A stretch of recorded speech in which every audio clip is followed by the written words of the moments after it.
For this explainer, we're diving into a really fascinating sermon from Japan. The core message is incredibly powerful, and it's all right there in the title, The God Who Comes to You. So let's unpack what that really means. Let's start with a question that honestly probably hits home for all of us. Why do we do that? Why do we hide when we feel like we've failed? That instinct to just pull back, to disappear when we've messed up or feel like we just aren't good enough. Where on earth does that come from? Well, to get to the bottom of this feeling, the sermon takes us way back to a very, very old story. It's one you probably think you know, but it's framed here in a new light. Not just as a myth, but as a foundational story about the human emotion of shame. Okay, so picture this. The Garden of Eden. You've got Adam and Eve, the first humans, and they're in this perfect place that God made for them. They have absolutely everything they could ever want. And there's just one rule. That's it. One single thing they're told not to do. Now, the temptation here is so key. It's not just about breaking a rule for the sake of it. A serpent comes along and makes this incredible promise. Eat this fruit, and you'll become like God. And here's the fascinating little detail from the sermon. We all picture an apple, right? But the original text, it never actually says what kind of fruit it was. That was an idea that came from artists much, much later. So they do it. They eat. But the result isn't what they were promised. There's no godlike power. Instead, they're just slammed with this sudden, awful awareness of their own flaws.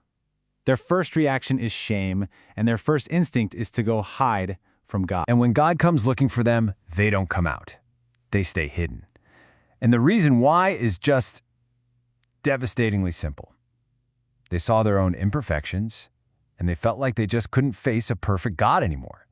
In their words, they hid because we are shameful beings. So, okay, that's an ancient story. What does that have to do with us living our lives today?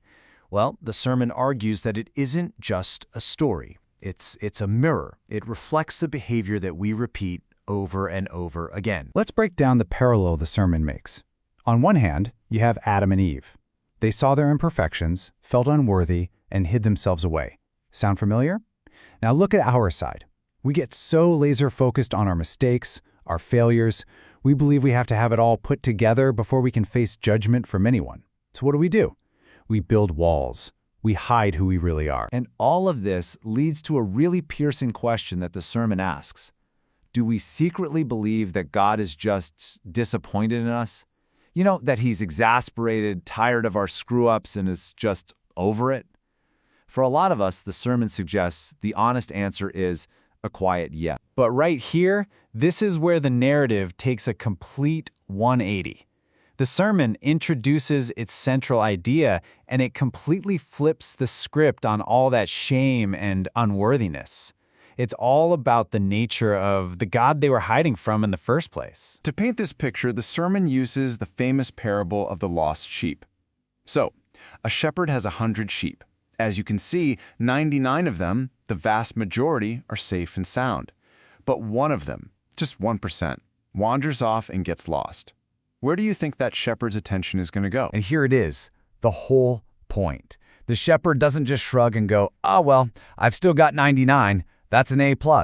No way. He leaves the 99 who are perfectly safe and goes on a relentless search for the one who is lost, simply because that one sheep is precious to him. The sermon anchors this whole concept in a core verse from the book of Isaiah.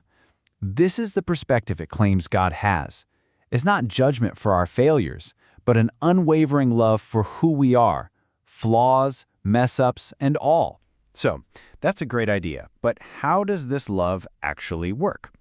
Well, the sermon gives us another fantastic analogy to make this idea of a divine pursuit feel super concrete and personal. So, I want you to imagine the distance between you and God is 1,000 steps.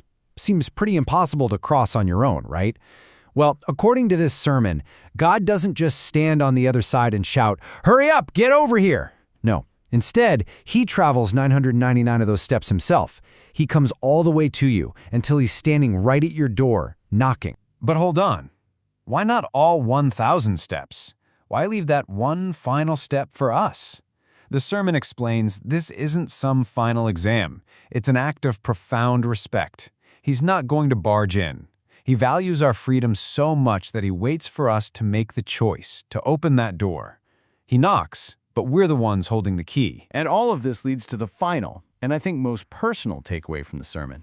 It shifts away from big theological ideas and brings it right down to a core message about how we see ourselves. And it's all told through this incredible true story from history.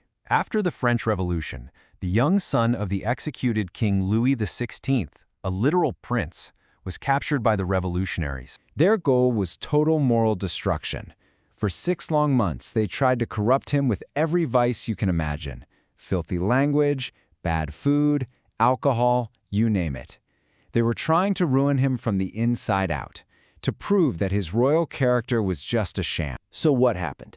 After half a year of this, the boy was completely unchanged. His dignity, his spirit, it was all totally intact.